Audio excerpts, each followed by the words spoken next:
One, I think that there's a massive cultural rot going on that does undergird some of this that we need to address, because you're watching that as all of the indicators of despair have grown in the United States and have not abated. And as a result, you say, okay, is there some underlying cause to this? And there could be any number. I mean, including collapsing economic potential. The fact is that the lower and middle classes don't have the same opportunities and will not make the same income as their parents did.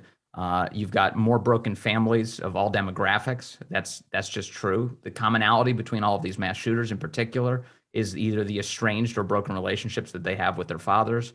And also the role that the internet plays in all of this, the radicalization that the internet has led to among many of these shooters is self-professed. They include it in their manifestos in the case of the Buffalo shooter, or in their social media postings through the animal torture you see out of the Uvalde shooter. So there's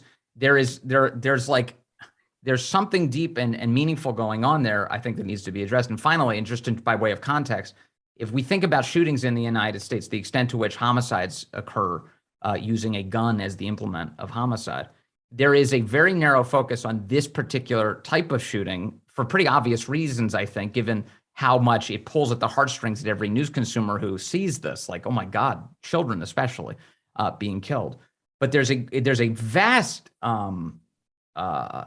ignorance of the rest of the shooting homicides that are going on in the United States, because the media has made one of two decisions. One, it's so common in places like Chicago that they don't cover it. It's just like, it's not unusual. It's not novel. So the media doesn't really pay it much heed, or they don't care. Or there's a political bent to that judgment, which is like, hey, Democrats run these cities. We're kind of sympathetic to them. They're trying their best. Let's not focus on it too much. But there are, in other words, like, a lot of these debates are devoid of context. And I don't think the average American realizes just how devoid of context they are. Agreed on all fronts.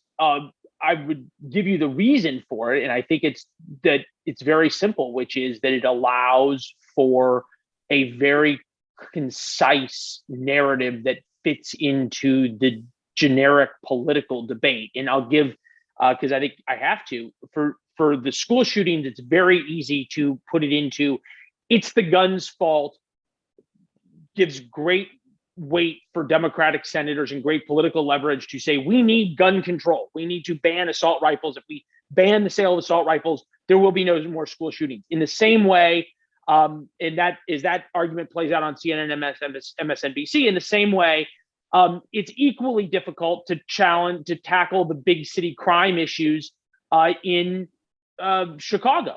So Fox doesn't really cover the big city crime, the shootings in Uvalde in the way that MSNBC and CNN does, because it plays well into that narrative. And then CNN and MSNBC don't really cover the 50 people who were shot in Chicago this weekend, or the way more than 19 kids who've died in Chicago from gunfire since the first of the year. Well, because it doesn't play into their political narrative. And you can watch Fox, and Fox's political narrative is, oh, well, it's woke DAs letting people out on the street who should be locked up. And if only we would lock up all the gangbangers, then there would be no more shootings in Chicago. And that ain't true. Nor is, if we banned AR-15s, would there be no more school shootings. But in cable news, it's much easier to have the black and white argument than it is to have the thousand shades of gray argument. Look. And